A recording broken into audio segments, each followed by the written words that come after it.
오늘은 성령 강림 주일입니다. 부활절 이후에 7주가 지나면 그때가 바로 오순절이죠. 오순절에 약속하신 성령이 강림하셨습니다. 그래서 오늘을 오순절 성령 강림 주일이라 이렇게 우리는 지키고 있죠. 많은 유대인들이 이 오순절을 지키기 위해서 예루살렘으로 모여 들었습니다. 그때 예루살렘의 마가의 다락방에 120명의 주님의 제자들이 모여 있었습니다. 그 가운데 약속하신 성령이 강림하신 것이죠.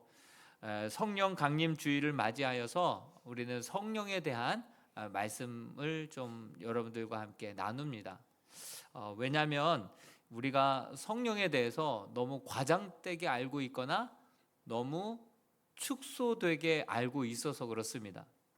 예를 들면 성령 세례 받지 아니하면 구원받지 못한다. 이렇게까지 강하게 얘기하죠. 또 어떤 분은 성령을 능력처럼 파워처럼 인격 성부 성자 성령 하나님이신데 인격이신 하나님을 하나의 파워 능력으로만 알고 내가 던질 테니 너 받아라. 성령 받아라. 이쪽으로 주면 이쪽으로 받고 이쪽에서 쓰러져야 돼. 이렇게 던지고 막 받고 비인격적으로 파워로만 그렇게 인식을 하고 있죠. 우리가 성령에 대해서 너무 잘못 인식하고 경험하고 있는 분들이 적지 않습니다. 그래서 하나님의 말씀을 제대로 배우고 성경을 기초해서 이 성령을 사모하고 성령을 모시고 성령님과 우리가 동행할 때 우리 찬양대가 찬양했던 것처럼 승리하는 삶을 살아가게 될 줄로 믿습니다. 성령 강림주일에 있었던 성령의 역사 가운데 아주 눈에 띄는 가장 큰 특징이 하나 있습니다. 그것은 뭐냐면 성령님이 우리 안에 저와 여러분들의 이 마음, 심령 안에 내주하신다라고 하는 놀라운 특징을 계속해서 반복적으로 강조하고 있습니다. 우리 요한복음 14장 16절에서 17절의 말씀을 같이 한번 읽어 보겠습니다. 시작. 내가 아버지께 구하겠으니 그가 또 다른 보혜사를 너희에게 주사 영원토록 너희와 함께 있게 하리니 그는 진리의 영이라.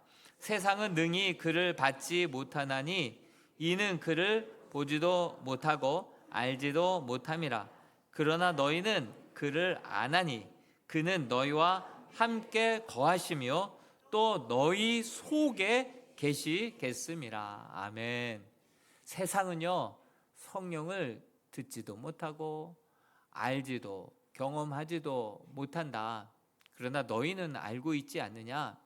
그 성령을 바로 또 다른 보혜사라고 말씀하시고 또한 진리의 영이라고 말씀하고 있습니다. 그가 너희와 함께 하겠는데 영원히 함께 하겠고 바로 너희의 속에 계심이라 이렇게 말씀해주고 있습니다. 성령을 또 다른 보혜사라 진리의 영이다 이렇게 말씀하시면서 내가 가면 그가 올 것이다 이렇게 말씀하시죠. 우리 요한복음 14장을 고별 설교라고 합니다. 예수님께서 곧 잠시 후에 내가 떠나게 될 것이다. 고별 설교죠. 그러자 제자들이 불쑥 예수님 떠나신다는 말에 언제까지 함께 계실 줄 알았는데 갑자기 떠난다는 말에 당황해 합니다. 그런데 예수님께서 내가 떠나가는 것이 너희에게 유익이야. 그렇게 말씀하시는 거예요. 왜냐 하면 바로 내가 가면 보혜사 성령님을 너희 안에 그렇게 부어주시고 보내주실 것이기 때문이다. 이렇게 말씀하시면서 그분이 영원토록 너희와 함께 계실 것이고 너와 동행했던 그 주님이 이제는 너희 안에 계실 거다. 위도 유에서 인유로 바뀌게 되는 것이죠.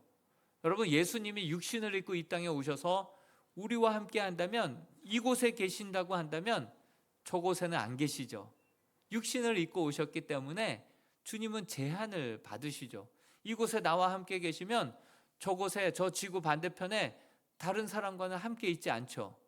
그러나 우리 부활의 영, 예수의 영이신 성령님께서 우리 안에 계시면 나와도 함께 계시고 내 옆에 계신 분과도 함께 계시고 지구 반대편에 계신 우리 성도들의, 예배하는 성도들의 심령 속에서도 살아서 역사하시는 줄로 믿습니다. 이것이 성령의 내주라고 하는 것이죠. 그래서 정말 with you에서 이제 in you가 되겠다. 우리 한번 요한복음 14장 20절 말씀을 다시 한번 읽어 보겠습니다. 시작. 그 날에는 내가 아버지 안에, 너희가 내 안에, 내가 너희 안에 있는 것을 너희가 알리라. 여러분, 이 성령은요, 머리로서 이해하는 것이 아니라 경험되어지는 것인 줄로 믿습니다. 그러므로 각 사람에게 약속하신 성령, 우리 하나님은 신실하신 분이에요. 약속하시면 무슨 일이 있어도 반드시 지키시는 분이 우리 하나님이신 줄로 믿습니다. 그 약속하신 성령을 부어주시겠다. 남녀노소 차별 없이 누구에게든 부어주시겠다 약속하신 그 성령님을 여러분들이 한 사람 한 사람들의 경험함으로 말미암아 그렇게 우리 성령을 바르게 알게 될 수 있기를 주님의 이름으로 축원드립니다. 주님이 이 성령님께서 내 안에 역사하시면 어떤 일들이 일어날까요? 여러분, 성령이 아니고서야 예수 그리스도를 주로 우리의 구원자로 믿을 수 없다라고 말씀하셨듯이 성령이 내 안에 계시면 그 복음이 믿어지고 예수님이 믿어지고 예수님 안에 모든 것이 있다라는 사실이 믿어지게 되는 줄로 믿습니다. 믿음이 생기는 거예요. 믿음이. 여러분, 내 안에 성령님께서 함께 계시면 하나님의 말씀 알지만 안다고 다 지킵니까? 못 지키죠. 우리 안에 있는 죄악들을 드러내셔서 우리가 얼마나 죄인인지, 우리가 얼마나 연약한 존재인지를 깨닫게 하시고 그 계명 알지만 지키지 못했던 것들을 성령의 충만함을 덧입게 되면 손해볼지라도 순교할지라도 지키는 그런 놀라운 힘이 우리 안에 계시는 성령님에 의하여서 우리에게 주어지게 되는 줄로 믿습니다. 그러므로 성령님께서 내 안에 계시면 정말 내 안에 더 큰 능력과 주님의 거룩과 정말 주님의 자녀답게 살아가고 주님을 닮아가고 보다 더 능력 있게, 보다 더 거룩하게, 보다 더 진실되게 살아갈 수 있는 힘을 공급받게 될 줄로 믿습니다. 그래서 그 안에 계시는 성령님이 우리를 모든 진리 가운데로 이끄신다, 이렇게 말씀하고 있는 것입니다. 여러분, 주님은 이러한 성령님을 보내주실 것을 미리 약속하고 계시는 것입니다. 그래서 계속 고별 설교할 때 이런 말씀을 하시는 거예요. 조금 있으면 내가 가겠고 조금 있으면 그가 다시 오겠다, 이렇게 말씀하시는 거예요. 요한복음 14장 19절, 그리고 요한복음 16장 16절, 그리고 17절, 18절, 19절에도 조금 있으면 내가 갈 것이고 조금 있으면 그 보혜사 성령을 보내주겠다, 내가 다시 오겠다, 그렇게 말씀하고 있는 거예요. 한번 말씀 볼까요? 요한복음 14장 19절 16절 같이 한번 읽어보겠습니다. 시작. 조금 있으면 세상은 다시 나를 보지 못할 터이로되 너희는 나를 보리니 이는 내가 살았고 너희도 살겠습니다. 16절. 조금 있으면 너희가 나를 보지 못하겠고 또 조금 있으면 나를 보리라 하신대. 조금 있으면 보리라, 조금 있으면 보지 못하고 조금 있으면 보리라. 제자들 헷갈려 하는 거예요. 예. 조금 있으면 주님이 떠나가실 것이고 조금 있으면 부활하신 영, 성령님께서 그 예수의 영, 부활의 영, 그 하늘의 영광된 모습으로, 그 영광의 능력으로, 그 영원한 생명으로 하늘과 땅의 모든 권능의 그 성령님께서 우리 안에 내주하신다. 그래서 우리를 모든 진리 가운데로, 참 믿음 가운데로, 참 주님의 제자답게 살도록 우리를 이끌어 주실 것이다, 이렇게 약속하고 있는 거예요. 여러분, 예수님과 예수님의 제자들이 얼마나 친밀하게 3년 반 동안 교제를 나눴습니까? 성령님이 우리 안에 오시면 그 부활하신 주님과 우리와 정말 친밀한 교제가, 주님과의 아름다운 동행이 그때부터 진정 시작되게 될 줄로 믿습니다. 항상 주님의 임재 속에서 주님과 동행하고, 주님과 깊은 말씀을 통해서, 기도를 통해서, 늘 화살 기도를 통해서 주님과 늘 대화하고, 늘 주님과 동행하고, 주님과의 친밀한 교제가 성령의 충만함을 우리가 덧입게 되고, 성령이 우리 안에 내주하실 때 그러한 역사를 경험하게 된다는 거예요.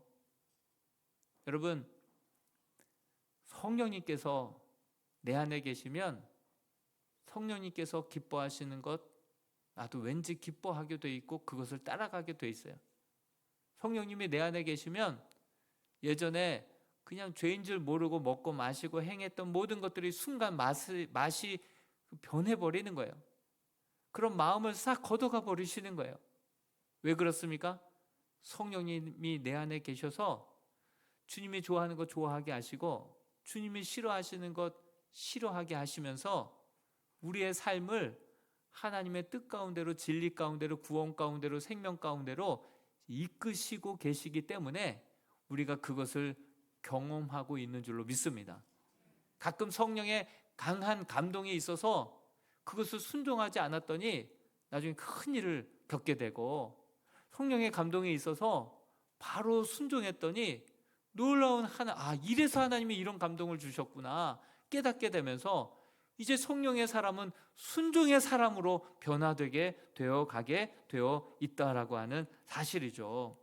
그래서 우리 주님께서는 내가 떠나는 것이 너에게 유익하다, 곧 보혜사 성령님을 너에게 보내주시리니 그가 영원토록 너희와 함께 계시고 너희 안에 직접 내주하시며 너와 동행하셔서 너의 신앙을 이끌어 갈 것이다, 이렇게 우리 주님 말씀하십니다. 그러면서 요한복음 14장 26절에서는 보혜사 곧 아버지께서 내 이름으로 보내실 성령, 그가 너희에게 모든 것을 가르치고 내가 너희에게 말한 모든 것을 생각나게 하시리라.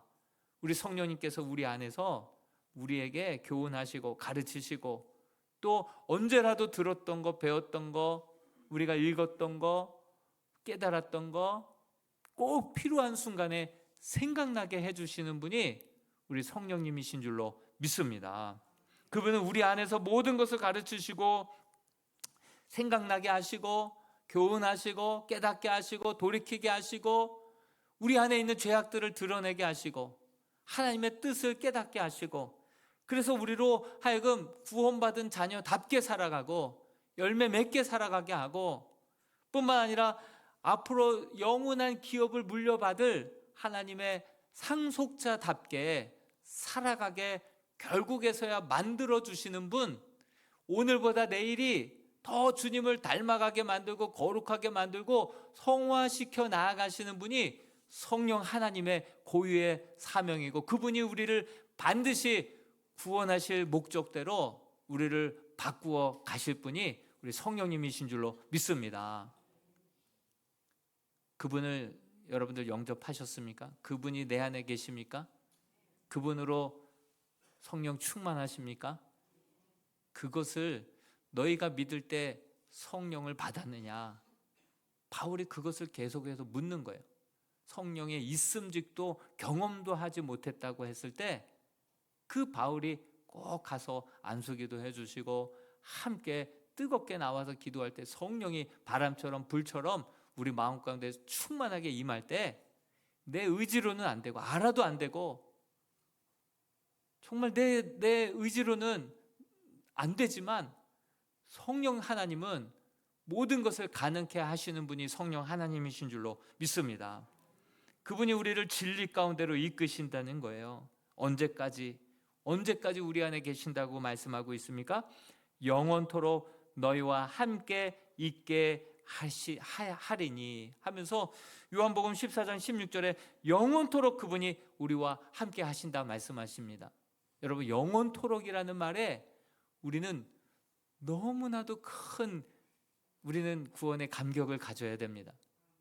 여러분, 왜냐하면 우리가 이 땅에 사는 날 동안만 성령님이 내주하시다가 우리 코에 호흡이 떠나는 날 성령이 떠나가신다? 이게 아니에요. 사는 날 동안만 성령님이 함께 하신다가 아니라 우리가 예수 그리스도를 주로 고백하고 성령님이 내 안에 내주하시는 동안에 우리의 영과 성령님이 연합하여 한 몸처럼 일체가 되어 있는 거예요. 그러다가 우리의 코에 호흡이 떠나가는 그 순간 우리의 육체는 화구로 들어가고 가루가 되고 납골 땅에 모시게 되고 그렇게 땅에 묻히게 되지만 우리의 영혼은 영원하신 그 아버지께로 가게 되는 줄로 믿습니다. 그것이 요한복음 14장 들어서자마자 우리 주님께서 약속하신 말씀이에요. 요한복음 14장 2절에서 3절 말씀을 같이 한번 읽어보겠습니다. 시작. 내 아버지 집에 거할 곳이 많도다.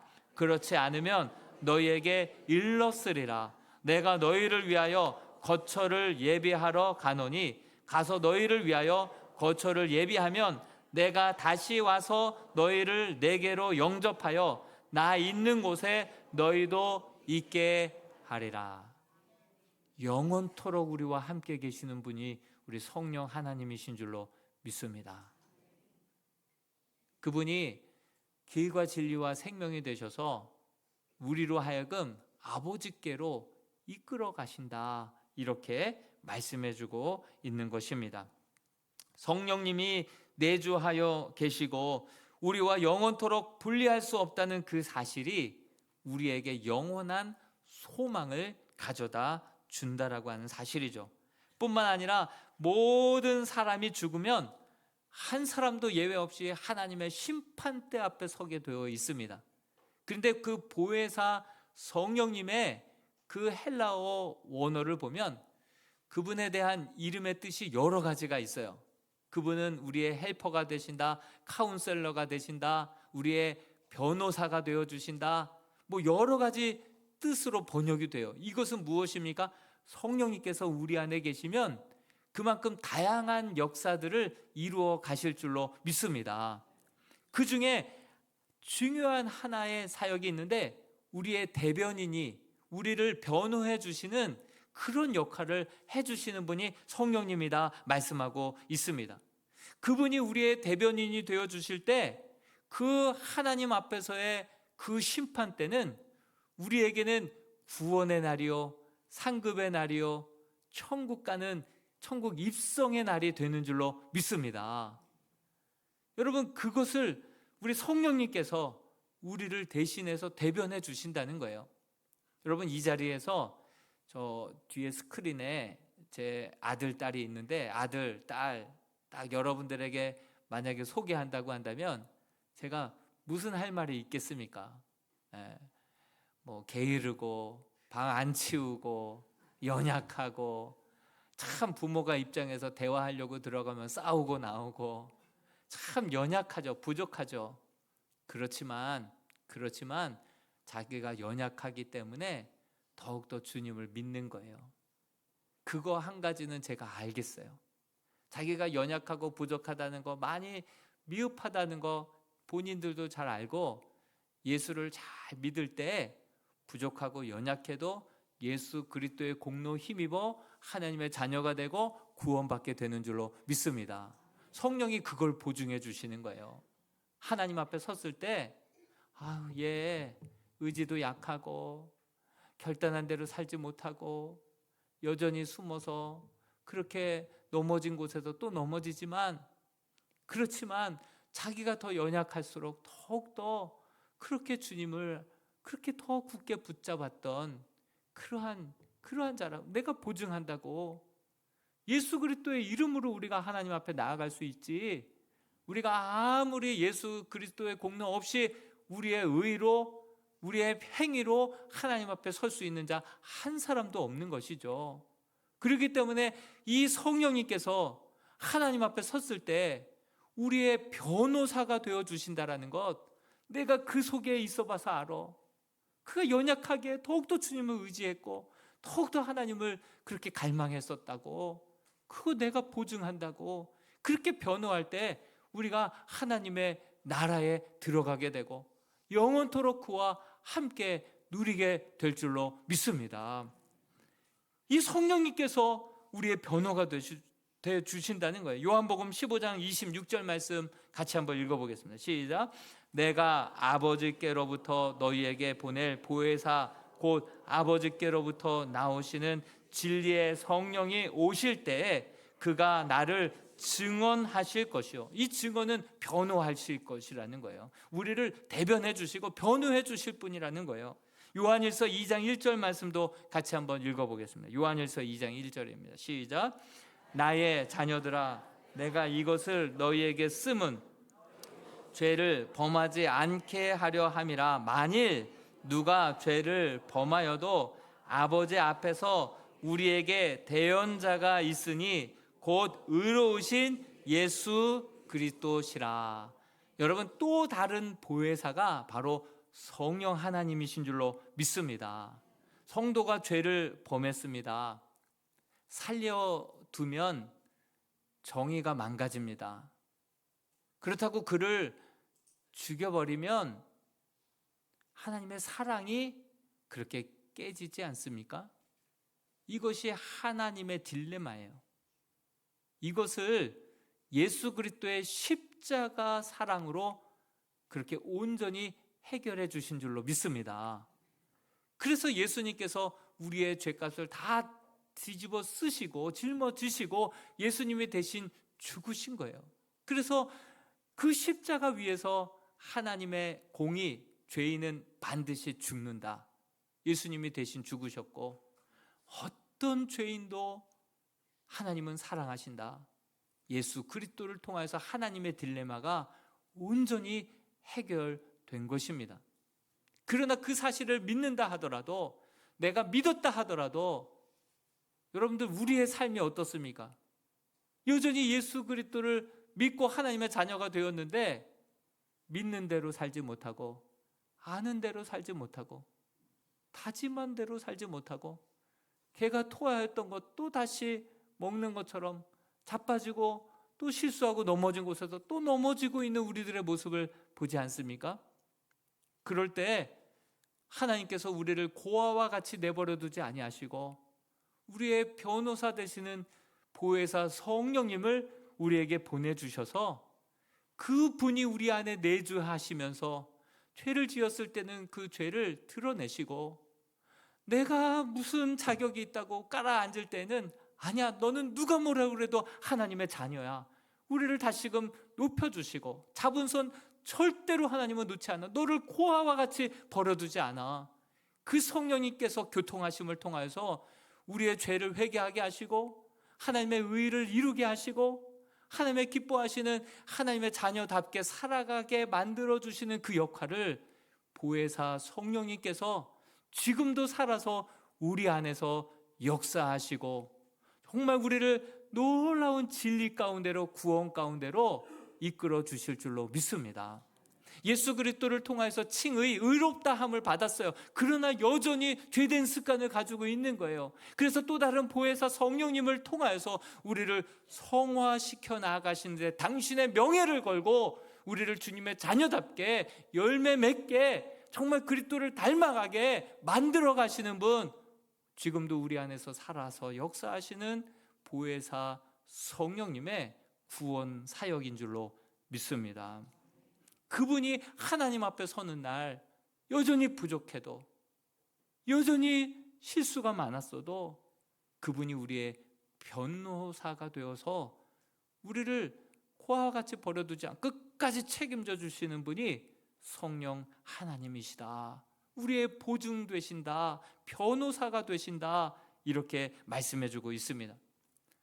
여러분, 남경필 전 경기도지사 아들이 마약 혐의를 그렇게 받고선 결국 지금 감옥 생활하고 있죠. 신고를 누가 했냐면 아버지가 했어요. 아버지가 했어요. 신고인 조사를 받게 돼 있어요. 신고한 사람이 신고인 조사를 받게 되는데 눈물 가운데 그 신고인 조사를 받게 됐죠. 신고도 아버지가 했지만 매주마다 찾아가는 그 옥바라지 아버지가 하고 있는 거예요. 여러분, 왕이 어느 날 명령을 내립니다. 이 나라에 마약을 퇴치하겠노라고. 모든 마약하는 사람을 내가 추방할 것이라고. 그런데 조사하다 보니까 아들이 마약을 하고 있는 거예요. 어떻게 해야 될까요? 여러분, 추방해버리면 사랑이 깨지고 그 법을 어기고 그냥 용서해 주자니 정의가 깨지는 거 아니겠어요? 그래서 예수 그리스도를 보내주신 것이고 너희를 고아와 같이 내버려 두지 아니하시고 아버지가 신고하고 끝까지 옥바라지를 통하여서 그 아이를 정말 회복시켜 낼 뿐만이 아니라 그 아들과 함께 새로운 사명을 감당하리라 하나님 주신 약속 붙들고 그가 성령을 체험한 거예요. 그가 간증하는 간증을 새롭게 하소서를 통해서 들었습니다. 여러분, 아들 마약 문제로 그것들이 완전히 다 언론에 공개되기 전에 그것을 고민하면서 아들과 매일 싸우지만 안 돼요. 욕을 해도 안 되고 뭘 해도 안 되는 거예요. 근데 갈수록 그 마약이 강해지는 거 아시죠? 막 화학으로 조제가 돼서 한번 하게 되면 너무나도 강력해서 중독성이 강해서 끊을 수가 없는 거예요. 차라리 죽어야 끊는 수밖에 없는 그런 마약이 지금 신종 마약들이 나오고 가격은 너무 싸진 거예요. 그러니 그런 상황 속에서 하나님 고쳐달라고. 그래서 성지 순례를 그렇게 시간을 내어서 요르단까지 가서 거기서 뒹구는 거예요. 하나님 살려달라고, 고쳐달라고. 성지 순례 하면서 틈 나는 시간마다 아들 좀 살려달라고, 고쳐달라고 기도하는 거예요. 그런데 그 성지 순례 가운데 언론이 막 터진 거예요. 그렇게 조용히 수사받고 있던 것들이 언론에 드러나게 되고 기소가 유예가 됐어요. 근데 그가 정치적인 뉴스로 바뀌는 거예요. 그가 국민의힘 국회의원이었기 때문에 그래서 이 아들이 무혐의 기소 유예가 된 거다. 이렇게 또 기사화가 돼버리는 거예요. 다 온 국민이 이제 알게 되었고 국회의원 백 때문에 이렇게 됐다. 아니었으면 잡혀 진작에 들어갔을 텐데. 그래서 그런 뉴스가 성지순례 가운데 터진 거예요. 그러니 이 남경필 의원이 하나님 앞에 자기 말로 그래요. 지랄을 했다는 거예요. 하나님, 도대체 이게 뭡니까? 도대체 드러나기는 다 드러나고 고쳐지지는 않고 정치적으로는 이렇게 매장되고 하나님, 도대체 이게 뭡니까? 뭐 원망을 하고 막 난리를 치는데 그 가운데 나도 고칠 수 없다. 아들도 해결할 수 없다. 나에게 맡겨라. 그런 마음을 하나님 주신 거예요. 알겠습니다. 내가 하나님께 맡깁니다. 하나님께 아들 문제를 맡깁니다. 맡긴 그 순간, 그 전 1분 전과 맡긴 그 이후의 마음이 너무나도 달라지더래요. 그렇게 평안해지더래요. 그렇게 하나님이 믿어지면서 그 하늘의 평화를 경험하게 됩니다.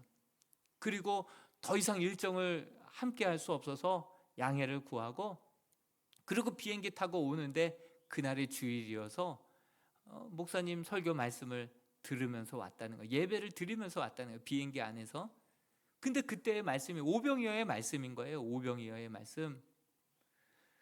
그 예수님께서 오병이어의 기적을 수많은 사람들이 2만 명 되는 사람들이 경험하고 그 다음날 이튿날 되니까 막 눈에 불을 켜고 예수님 어디냐고, 예수님 어디냐고. 예수님 이미 갈릴리 건너편에 건너가 계셨는데 막 예수님을 찾는 거예요. 그래서 예수님 앞에 나타났을 때 예수님께서 뭐라고 말씀하셨어요? 너희가 나를 찾는 것은 기사와 표적을 보고 메시아로 믿고 나를 섬기려고 오는 것이 아니라 떡을 먹고 배불렀기 때문이다. 그러므로 썩어질 양식만을 위하여서 살지 말아라. 이 말씀을 하셨잖아요. 그 남경필 전 도지사가 결단을 하는 거예요. 아, 그래. 이 아들이 회복되면 이제 수많은 그 마약의 고통 중에 있고 그 고통 중에 있는 가족들, 예방교육, 회복교육 전국을 다니면서 내 시간과 물질 열심히 돈 벌어서 그렇게 전국을 다니면서 정말 그 잃어버린 영혼들, 그 아버지의 마음으로, 안타까워하시는 아버지의 마음으로 그들을 전도하고 그들의 회복을 도우리라. 그렇게 결단하고 다짐하고 옵니다. 도착해서 보니 여전히 아들은 마약에 취해 있는 거예요. 본인의 손으로 신고했어요. 그리고 감옥에 갇혔는데 2년 6개월의 형을 받았는데 그중에 다행인 것은 치료 감호를 받게 2년 동안은 치료를 받으면서 옥고로 쳐주는 그 2년 6개월의 형을 받아서 병원에서 계속 이 방법밖에 없다. 이 방법밖에 없다. 그리고 아들을 만날 때마다 끌어안아주고 싶지만 창살이 있어서 안지 못하지만 정말 끝까지 자기가 신고했지만 그래서 정의를 지켰고 끝까지 옥바라지 하고 그를 통하여서 이제 전국을 다니면서 함께 그 마약으로 인하여서 고통 중에 있고 그 힘들어하는 가족들, 그 청소년들을 위하여서 정말 함께 일어나 그 길을 걸어갈 그런 마음을 다짐을 결단을 하고 그렇게 매일매일 그렇게 다짐하고 있다는 얘기를 들었습니다. 아들을 볼 때 전에는 그렇게 미웠고 그렇게 욕을 했고 그렇게 싸웠는데 그 주님 성령을 체험하고 난 뒤로는 아들이 그렇게 불쌍해 보이더라는 거예요. 근데 어느 순간 깨닫게 되는 것이 바로 네가 네 아들을 그렇게 불쌍하게 답답하게 보는 것처럼 하나님 보시기에 네가 그랬다. 그걸 깨닫게 되는 거예요. 하나님 보시기에 내가 내 아들과 같았구나. 그것을 온전히 깨닫고 하나님 앞에 회개하고 정말 성령의 충만함으로 아들을 용서하고 사랑하고 끝까지 그 아들과 함께 회복되어서 이제 전국을 누비며 함께 마약 퇴치 사업을 함께 벌여 나갈 것이라고. 지금도 전국에 있는 하수 처리장에 보면 마약 성분이 다 나오는데 안 나오는 하수 처리장이 없대요. 그 정도로 전국이 지금 마약으로 그렇게 물들어가고 있다라고 하는 사실을 기억하면서 이 귀한 사역에 우리를 불러주시려고 하나님께서 우리를 성령으로 충만케 하셨구나. 그 고백으로 귀한 사명을 감당하겠노라고 고백합니다. 여러분, 그렇습니다. 정말 우리가 하나님 앞에 섰을 때 우리 성령님께서 우리의 보증인이 되어주셔서 고아와 같이 내버려 두지 아니하시고 알아도 아는 대로 살지 못하고 믿어도 여전히 죄 가운데 반복하고 있는 저와 여러분들을 끝까지 붙들고 그 손 놓지 아니하시고 끝까지 우리의 보호자가 되시고 보증인이 되어주시는 분이 우리 성령 하나님이신 줄로 믿습니다. 그러한 성령님과 함께 내주하시는 그 성령님과 주님과 깊은 교제를 나누고 정말 그 주님과 그 우리가 인생에 있어서 동행하고 우리가 마지막 호의 호흡이 떠나는 날 영원한 길로 아버지께로 이끌어 주시는 그 성령 하나님 손 굳게 붙들고 날마다 승리하며 걸어가는 저와 여러분들이 될 수 있기를 주님의 이름으로 축원드립니다. 우리 같이 한번 이 찬양 반주해 주시고 합심하여 함께 기도했으면 좋겠습니다. 주님의 성령님, 이 시간 임재하여 주옵소서. 우리의 마음의 문을 엽니다. 주님, 이 시간 임재해 주셔서 우리 인생에